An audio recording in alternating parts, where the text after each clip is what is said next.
2024 के लोकसभा चुनाव का तीसरे चरण का मतदान 7 मई को होना है और इसके लिए चुनाव प्रचार जोरों पर है। तीसरे चरण में ही संभल की हॉट सीट आती है। इस हॉट सीट पर डॉक्टर शफीकुर रहमान बर्क के पोते जियाउर रहमान चुनाव मैदान में हैं और वो काफी बड़े मजबूती के साथ इस सीट पर दावेदारी कर रहे हैं। अपने दादा की विरासत को थामने के लिए पूरी तरह तैयार हैं। इसी सिलसिले में हमने उनके पिता से बात की है। आपके बेटे चुनावी मैदान में हैं, सांसद पद के लिए क्या कहना चाहेंगे? ये टिकट तो हमारे फादर मोहतरम डॉक्टर शिवराम बख्श को मिला था और वो 5 बार MP भी रहे थे, 4 बार MLA रहे, 1 बार मुंसद रहे। तो अब उनका इंतकाल हो गया। बहरहाल अब किसी न किसी को टिकट मिल रही था उनकी जगह पर। आपने देखा होगा उनकी जब जनाजा था तो लाखों की तादाद में आदमी थे। तो इससे सभी पर इम्प्रेशन पड़ा, पार्टी नेताओं पर भी, और उन्होंने ये समझा कि सीट जो है इनके परिवार से निकल सकती है और इसी बिना पर उन्होंने टिकट हमको दिया। हालांकि और भी बहुत से दावेदार थे लेकिन वो इसमें कामयाब नहीं। अच्छा, जिस तरह से विधायक जी काफी युवा हैं लेकिन उनके जो बोलने का तरीका है वो एक ऐसे लगता है कि जैसे बिल्कुल जो राजनीति के मजा हुआ है। तो इस तरह से आप क्या सोचते हैं इस बारे में?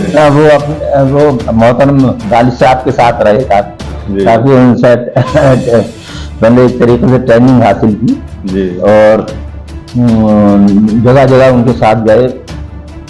और ये उसमें अलीगढ़ यूनिवर्सिटी में थे, वहाँ के स्टूडेंट यूनियन के मेंबर भी रहे। अच्छा। और इससे पहले ये विधायक थे यहाँ से, इससे पहले एक इलेक्शन संभल से भी लड़े थे। अच्छा। उसमें MIM से। अच्छा। उसमें 62,000 वोट हासिल किए। अच्छा। तो आप फिलहाल चुनावी मैदान में किस तरह का रेस्पॉन्स मिल रहा है? चुनावी मैदान में इस वक्त तो आप ये समझिए इंशाअल्लाह मुसलमानों में तो 90% है जी। हाँ, और यादव साहब का पूरा सपोर्ट मिल रहा है। अच्छा। हाँ, और दूसरी जातियों का भी, भले ठाकुर हैं, पंडित हैं या जैसे कि बैकवर्ड क्लास हैं, उनका भी हमें अच्छा खासा समर्थन मिल रहा है। अच्छा, जिस तरह से एक तरह से इलेक्टोरल बॉन्ड का डिब्बा खुला है, सुप्रीम कोर्ट ने खोला है और भाजपा पर इतने बड़े आरोप, संगीन आरोप लगे हैं कि उन्होंने बीफ कंपनियों तक से भी चंदा लिया है और यहाँ तक कि उन्होंने पाकिस्तान की एक कंपनी से भी चंदा लिया है। तो ऐसे माहौल में फिर प्रधानमंत्री की जो भाषा है अमर्यादित हो जाती है, घृणित हो जाती है, मुसलमानों हिंदू मुस्लिम करने लगते हैं। तो इस बारे में आप क्या सोचते हैं, क्या कहना चाहेंगे? देखिए, उनके पास कोई मुद्दा ही नहीं है हिंदू मुस्लिम के अलावा, ना बेरोजगारी का, ना किसानों की तरक्की का, और ना देश की तरक्की का, ना फॉरेन पॉलिसी का।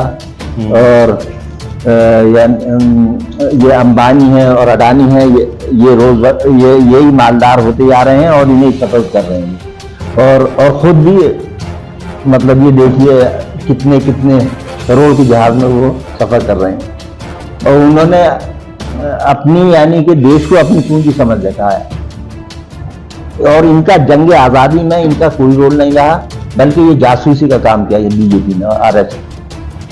सावरकर थे जो कि इसके बानी RSS के, तो 2-3 दफा अंग्रेजों से माफी मांगी, लेकिन मुसलमानों ने यानी कि हजारों की तादाद में कुर्बानी दी, जेल गए, फांसी खाई और कोई कुर्बानी ऐसी न छोड़ी जो न दी। लेकिन फिर भी आज हमको गद्दार कहा जाता है। वो हम आ भी करते हैं तो हो जाते हैं बदनाम, वो कत्ल भी करते हैं तो चर्चा में। अब दूर नहीं है, क्या अपील करना चाहेंगे वोटर्स से? हम तो वोटर से यही अपील करना चाहेंगे कि आज जो जुल्म पब्लिक के साथ हो रहा है, चाहे वो किसी कम्युनिटी का हो, किसी भी धर्म का हो, तो वो मतलब ये है उसके खिलाफ जो 10 साल से वो झेलते आ रहे हैं, चाहे वो GST का मामला हो, चाहे वो मॉब लिंचिंग का मामला हो, चाहे वो मतलब ये है फसादात और ये गलत मुकदमात में मुलव्विस करके उन्हें यानी बागी करार दिया गया हो। अब जैसे ये केजरीवाल हैं, चीफ मिनिस्टर होते हुए उनको जेल में डाल दिया गया, और हालांकि उनकी कोई गलती नहीं। ED के छापे अपने गैर BJP के आदमियों के लगाए गए, लालू यादव के लगाए गए, उनके राजीव गांधी के लगाए गए, और ये हर तरीके से खौफ फैलाने की कोशिश की गई। लेकिन आज ये जो गठबंधन है, इससे जो है आवाम जो है इससे बेखौफ हो गई है, और ये ठान लिया है उसने कि BJP को खिलाफ वोटिंग करना है। हाँ। तो उम्मीद है कि इंशाअल्लाह ये जीत तो इंशाअल्लाह आप समझेंगे कि 1-2 लाख के बीच में जीतेंगे। ठीक है, शुक्रिया बहुत बहुत।